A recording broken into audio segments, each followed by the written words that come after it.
Akkam Oromoo nagaa fayyaa bakka jirtan maraan nageenya isinirraa jiraatu kun akkuma beektan Oromoo Rippaabilikaan keessanii hadha waa'ee liidaroota Oromoo dubbatuun fedha.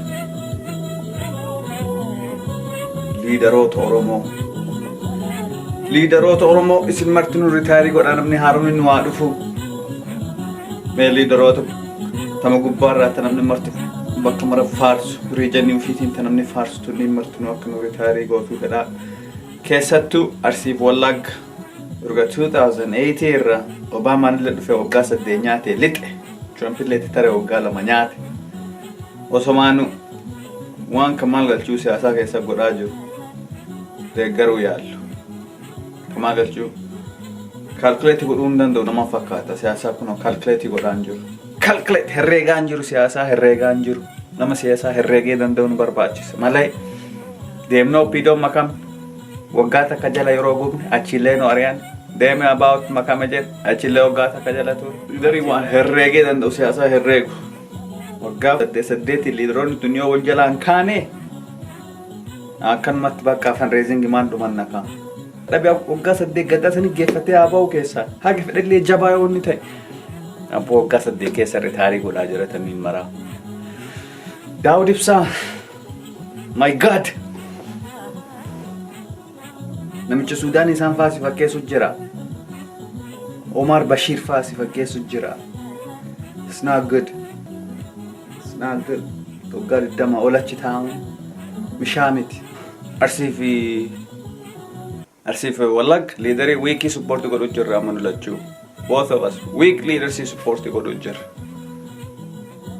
Argitani leaderiin jabaan olin bawa ataga weekii irra wuncirratti yoo jette akkamiin jabaan biraa jala ol baaree achuma deemnee kabajuu qabna waan kana deemnee obsuu qabna bar akka political philosopher tan isin himuu qaba karaa ko hawaasaa waan jiru Harargeef Boorana in qabnu ka leaderii isin lamaan waan in qabneef isin you guys are good cleaning good ammaaf cleaning good Opido majajjabduu bira isin ergu jiranii spite Opido isin bira guddate isin bira Sinkoromida fake leader of Rantorsiftani, not fake leader, not sorry, fake leader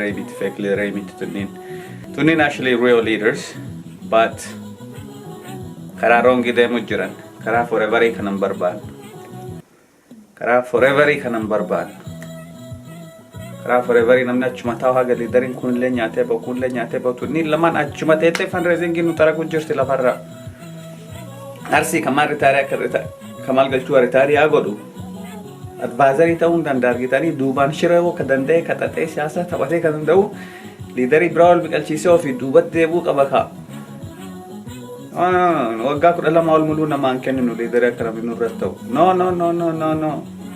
no Oromoo not good for you namni tokko waggaa 8 ol akkasin irra dur haga fere namni kun akka qallachi warqii namaa jedhee yuusan ittillee namni kun dhugamaa no warqii ta'ellee warqii kiyya fuulaa natti garagala turseesina mishaa miti namni tokko sirra ture akkasitti haga fedhallee mishaa wanni ta'e corruption adda addaatu isa jalaan biqilu jira waggaa 8 keessa yoo ka'e corruption sun martillee hin du'a Sinigalee miti kun siyaasa addunyaati siyaasa duudhaa jabaa qabu kun kanaaf Opido of EPDRF waggaa 2 Opido tu jijjiirti barcumaarra lamaan illee saniif ka'e yoo ati bakka tokko liidarii tokko dhiiftu waggaa dheeraaf corruption adda addaatu jalaan ijaaramaa yookaan of ijaaraa yookaan hawaasa of ijaara kenna kun waggaa 20 fudhatu kun barcumaarratti not good very bad very bad not good hawaasni ijaaramuu hin danda'u akkasitti nama sirraa badee paartii kan kee keessaa badee mufiidhaan isallee deebisuu hin dandeettu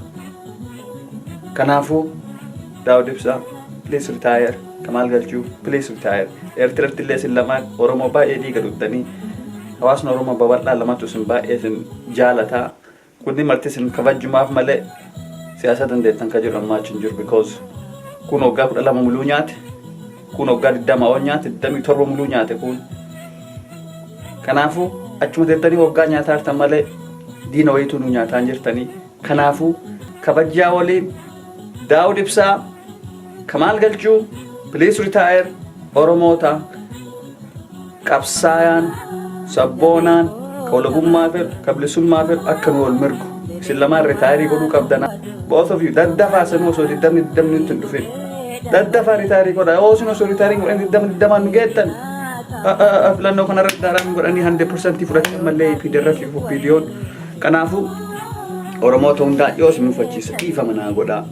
Daawud isaatiif kan maal galtu hin jaalannaa garuu akka jarri ritaarii gootee ka biraan dhufuu feenaa duubaan ta'anii advaayizii godhuu hin danda'an yoo fedhan. Galatoomaa sheerii fi laayikii godhuu hin dagatinaa. Peejii kanallee nama maraa sheerii godhaa dubbii Oromoo duudhannee haa dubbannu nagaatti piisaa.